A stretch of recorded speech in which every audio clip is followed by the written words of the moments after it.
We are back live. I apologize for that abrupt ending right in the middle of a sentence, essentially. But we either cut it ourselves or the computer's going to cut it. Yeah. So I'd rather our voice do the cutting. So I apologize, Emil, if I cut you off in the middle of that. No, I was counting on it being cut off. So okay. I knew what time was ticking. I know what time it is. We've worked with you long enough. We know when you're going. No, we're going to waste even more time. We have a big announcement. All right, we got to take another break again. Yeah, time for another break. We'll be right back at you. Yeah, Vitaly Klitschko, who, if we had sound bites right now, Tim, I would ask for a pacifier sound or the baby sound that we used to have for John Ruiz. For John Ruiz. Yeah, I got enough buttons going on over here. Oh, John Ruiz line 2. It's better when you do the sound effects. Well, okay. So he retires after the Lennox Lewis fight, goes and runs for, mayor of Kiev twice, loses twice, then decides, well, I'm not making any money. The only thing I can win at is boxing. Yeah, no one's paying for my autograph yet, so I'm gonna go ahead and make some more money in boxing. And he comes back in, whips the piss out of Sam Peter in his first fight back. I'm expecting to see ring rust, and he just jumped right back in as if he had never left the ring. He did a great job. His mandatory is in Stuttgart, Germany, March 21st against the Cuban Juan Carlos Gomez, the Cuban defector, I might add. Oops. Because there are no Cuban pros unless you're defected. Which is fine with me. I mean, do whatever you want. Just bring me some cigars. Who hasn't fought any big names yet? No big names for Juan Carlos Gomez. So Klitschko's going to probably dismantle him. Then, 4 months later, the WBC, the cushy, huggy, I love all fighters, Jose Sulaiman, is demanding that that Klitschko defend again a mandatory against Oleg Moskaev, who's now that's a big deal. Twice in a year? Well, twice in 4 months. I know. Don't let the He's got to show up for work twice in 4 months? Don't let the holy shnikes. Don't let the ghost of, Jack Johnson hear that. Don't let the ghost of these guys that wound up their careers like 137 and 40.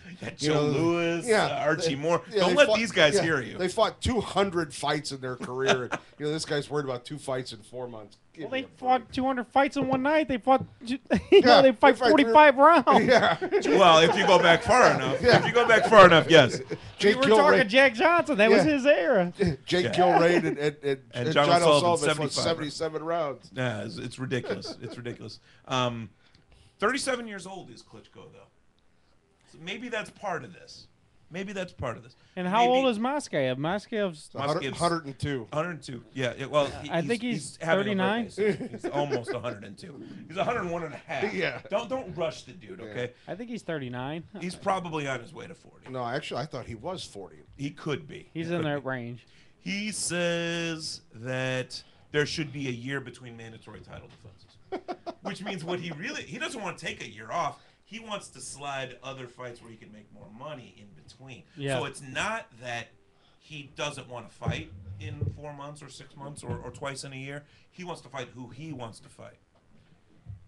Mandatory is mandatory. Yeah, and unless you're Sam Peter. And if you're a Klitschko, then you'll be able to get out of it. But if you're Sam Peter, I mean, how many mandatories was he promised? The ironclad hand of Jose Sulaiman.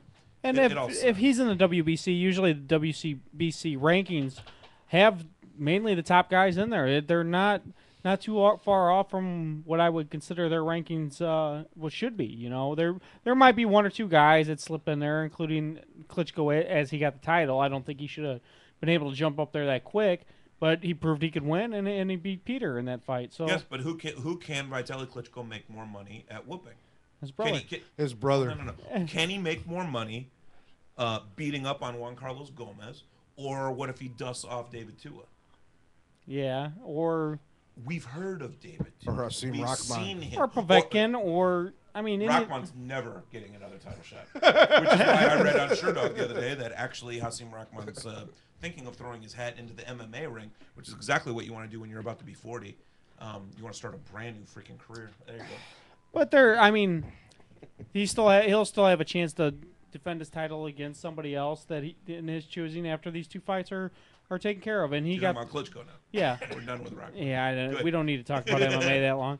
But he will get his chance. I mean, the belt was basically he was shot right to the top of the rankings, and he deserves to defend his belt a couple times to prove that he deserved that shot up to the top. I mean, it's basically like he got the belt, and now he has to work his way up in the rankings after he already has it, kind of. I'm of the completely different mindset. I'm interested to see how Nestor feels about this. I think if I hand you a belt, if I invent a freaking belt for you, you better be ready to shut your ass up and defend it when I tell you to. you will. You are my trained puppy. You Now, are. do you really You are think that? Pavlos's. Oh yeah, I think. That. Okay, all right. You are Pavlos's dog. If I ring a bell, you stand up and go, "I'm ready, coach. I'm ready." If you don't like it, if you don't like it, go home and we'll send your unemployment. Yeah, check. you know what? Not that it takes much for Suleiman to invent a belt, though. Let's not. I mean, Yeah, you know, it just I don't understand why you would complain. You were handed the belt.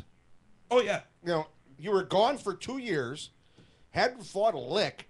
Now you come back and go, "Oh, I'm sorry, boss. I really want to come back and fight." Okay, we'll hand you the belt. You're next up in line. Oh, cool. What do you mean you want me to fight twice in 4 months? Twice in 4 months. Yeah. I just fought Sam Peter. Yeah, Who a you year were ago. told you'd fight, 12 years ago. You finally fight him. It's like, okay, well, that should buy me another 4 years, right? Yeah. And it's not like he didn't make money off the Peter fight, so I don't feel sorry for this guy. Well, you know what? I don't feel sorry for him at all. He made money when he fought Lennox Lewis. If he blew all that money already, then it's his own problem. He didn't blow it. He but just wants the chance to make more. he wants to be 37 years old fighting. Who else is there? He would rather fight David Hay. He would rather fight Chris Areola. He'd rather fight these dangerous, relatively smaller guys. He doesn't want to fight a big Juan Carlos Gomez, and he doesn't want to fight a proven champion in Oleg Moskiev. He wants the safe stuff. And calling David Hay safe, It's hard to say even though Areola or Povetkin or someone like that is even safe. You know what? I'm not calling any of them safe. He is, with his actions, sort of saying that they're safe. You know what would crack me up? Is if Juan Carlos Gomez just whoops his ass. Congratulations, your mandatory just knocked the crap out of you, so now you're not champion anymore. Bye. Go back to Kiev. Why don't we work on the next Run for topic? mayor again. Yeah, I think we've beaten that one to the ground. Awesome Friday night fights last week. Two first-round knockouts. And then a controversial decision with the bite. Which I didn't even see at the time that it happened. I had to watch it again on Tuesday morning. Well, yeah, I didn't watch the whole thing as it happened. I watched it in replay. I saw the 2 Cuban defectors, the 2 Cuban fighters, get their first-round knockouts. I was like, man, they're both awesome. I can't wait to see them fight again. And then and then I saw Brady Prescott, come into the ring, and I was like, I'll watch this tomorrow. I talked to Tim the next day on my way home from work. He's like, did you see that dude bite him? I was like, no. Thanks for telling me. I said, what do you mean?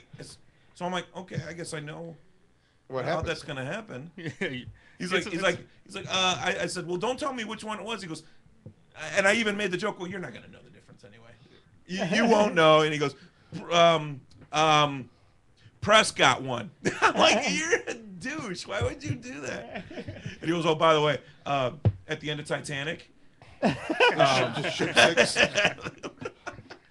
I'm like, next they're gonna say there's no Easter Bunny. Ass. Pearl Harbor got bombed too. Yeah, but we'll get back to that one during past fights, so we'll talk about that a little Oh bit more. man, Then. awesome stuff right there. Also, this one is a little near and dear to our heart. Real quick, we'll go ahead and end with this one. Oscar Diaz has been discharged from the hospital, bleeding on the brain and severe brain swelling after his fight with Delvin Rodriguez last year on July 16th. Oscar Diaz interviewed on Bolo Punch over the phone early last year. It was before this fight. Obviously, everything was before the fight. Now he's walking around. He's everything's normal. Basically. No one said anything about walking around. He's been released from the hospital. He's able to give the thumbs up. He can smile. He can talk. Okay, so Sort of. The doctor said, and I'm quoting now, that he was optimistic that Diaz would be able to walk and talk again. Man, that alone is outstanding. Let's go ahead and take our second break of the night. I'm glad that Oscar Diaz is up and out. yeah, it's a sad, but God bless you, Oscar Diaz. grateful that he doctor says he might have a chance. Very nice. We're going to take our second break of the night. We'll be right back with all the fights to get you caught up. This is Bolo Punch Boxing Hour, brought to you by Georgia Rogie Insurance.